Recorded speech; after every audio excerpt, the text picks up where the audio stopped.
ایک نیک اور مالدار شخص نے اپنا قصہ بیان کیا۔ ایک دن میرا دل بہت بے چین ہوا۔ ہر چند کوشش کی کہ دل بہل جائے، پریشانی کا بوجھ اترے اور بے چینی ختم ہو، مگر وہ بڑھتی ہی گئی۔ بالآخر تنگ آ کر باہر نکل گیا اور بے مقصد ادھر ادھر گھومنے لگا۔ اسی دوران ایک مسجد کے پاس سے گزرا تو دیکھا کہ دروازہ کھلا ہے۔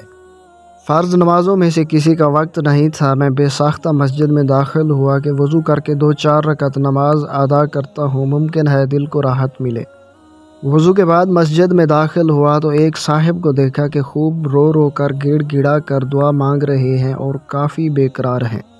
غور سے ان کی دعا سنی تو قرضہ اتارنے کی فریاد میں تھے۔ ان کو سلام کیا، مصافحہ ہوا، قرضہ کا پوچھا۔ بتانے لگے آج قرضہ ادا کرنے کی آخری تاریخ ہے، اپنے مالک سے مانگ رہا ہوں۔ ان کا قرضہ چند ہزار روپے کا تھا، وہ میں نے جیب سے نکال کر دے دیے۔ ان کی آنکھوں سے آنسو چھلک پڑے اور میرے دل کی بے چینی سکون میں تبدیل ہو گئی۔ میں نے اپنا وزٹنگ کارڈ نکال کر پیش کیا کہ آئندہ جب ضرورت ہو مجھے فون کر لیں، یہ میرا پتہ ہے اور یہ میرا فون نمبر۔ انہوں نے بغیر دیکھے کارڈ واپس کر دیا اور فرمایا نہ جناب، یہ نہیں، میرے پاس ان کا پتہ موجود ہے جنہوں نے آپ کو بھیجا ہے۔ میں کسی اور کا پتہ رکھ کر ان کو ناراض نہیں کر سکتا، اور بے شک وہ ذات صرف اللہ کی ہے۔